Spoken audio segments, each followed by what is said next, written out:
इसकी आंखें एक तरफ होती हैं और इसका मुंह तिरछा सा होता है। इसके भीतर ऐसी काबिलियत होती है कि ये खुद को रेतीले समुद्र तल की ऊपरी परत जैसा बना लेती है। ये कुछ इस तरह चलती है जैसे लहरें चल रही हों, और बहती रेत के टीलों में ये खुद को एक तरह से गुम कर लेती है। ये केकड़ों का पीछा करती है इस उम्मीद में कुछ बचा खुचा खाना मिल जाएगा। ये ऑक्टोपस के साथ भी ऐसी ही तकनीक का इस्तेमाल करती है। एक मछली के लिए एक सेफेलोपॉड से टक्कर लेना आसान नहीं है, जिसके पास 9 मस्तिष्क होते हैं। ऑक्टोपस किसी को मुफ्त की दावत उड़ाने नहीं देना चाहता और उसे परे धकेल देता है। हालांकि फ्लाउंडर मुर्दाखोरी के लिए तैयार रहती है, यह अपने कैमोफ्लाज का इस्तेमाल अकेले शिकार करने के लिए करती है, बिल्कुल डेथ एडर की तरह। ये रेतीले तल पर गुम हो जाती है और बेफिक्र शिकार के आने का इंतजार करती है। एक सी हॉर्स करीब आ रहा है। फ्लाउंडर अचानक जोरदार हमला कर देती है,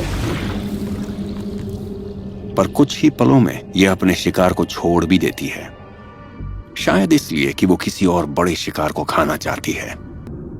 फ्लाउंडर का यह बेमिसाल कैमोफ्लाज बचाव के काम भी आता है। समुद्र में कैमोफ्लाज वाले एक से बढ़कर एक भयानक कातिल मौजूद हैं। ये आपको भले ही मूंगा लग रहा हो, पर असल में ये झबरीली फ्रॉग फिश है। ये अपने मीन पंखों का इस्तेमाल करके रेतीले समुद्र तल पर चलती है और जिज्ञासु रीफ फिश को खाती है।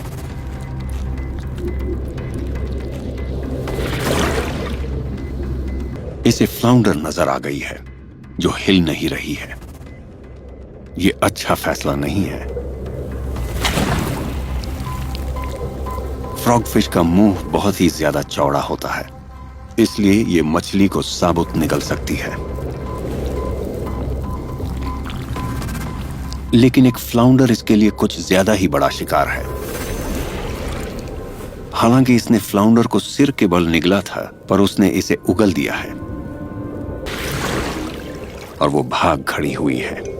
जानलेवा होने का ताल्लुक आकार से नहीं होता। यह है ब्लू रिंग्ड ऑक्टोपस, दुनिया का सबसे जहरीला सेफेलोपॉड, सबसे ज्यादा जानलेवा जीवों में से एक। यह बहुत ही होशियार और जिज्ञासु जीव सिर्फ 4 सेंटीमीटर का होता है और इसका वजन होता है 28 ग्राम।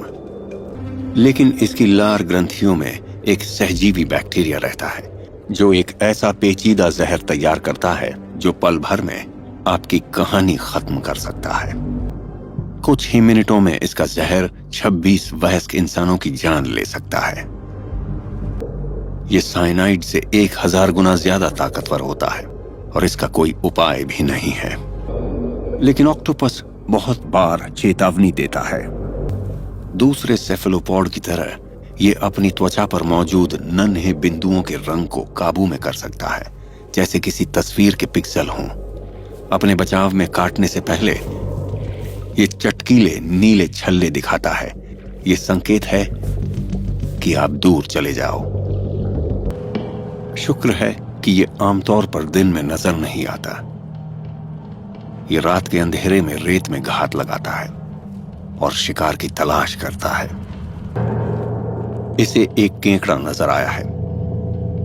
कहते हैं कि ऑक्टोपस को दुनिया सिर्फ काली सफेद ही दिखती है। एक ऐसा जीव जो कैमोफ्लाज में माहिर है और तेजी से अपना रंग बदलता है, उसकी यह खासियत रहस्यमय है। लेकिन कहते हैं कि इनकी अनूठी यू शेप वाली पुतलियां आंखों में रोशनी के आते ही उसे बिखेर देती हैं, जिससे वो अलग अलग वेवलेंथ में बंट जाती है और इस तरह वो समझ पाते हैं कि वो कौन सा रंग देख रहे हैं। पर यह ऑक्टोपस की बदनसीबी है कि केकड़े को 360 डिग्री नजर आता है और ये उसे पहचान गया है। केकड़ा हमेशा भागने में माहिर होता है। ऑक्टोपस खामोशी से बैठा हुआ है, दूर से देखकर इंतजार कर रहा है। आखिरकार केकड़े ने लापरवाही दिखा ही दी। जहर की एक ग्रंथि का इस्तेमाल बचाव के लिए और दूसरी का इस्तेमाल शिकार के लिए होता है। ऑक्टोपस के सिर के निचले हिस्से में ऑक्टोपस की चोंच होती है जो केकड़े का कवच तोड़ देती है और उसके भीतर अपना जहर छोड़ देती है। केकड़े को लकवा मार गया है, इसलिए अब ऑक्टोपस इसके नर्म टिश्यूज को खाना शुरू कर सकता है। इसकी लार बचे हुए हिस्सों को पचा सकती है, इसलिए ऑक्टोपस कुछ भी बेकार नहीं जाने देता, सब कुछ खा लेता है।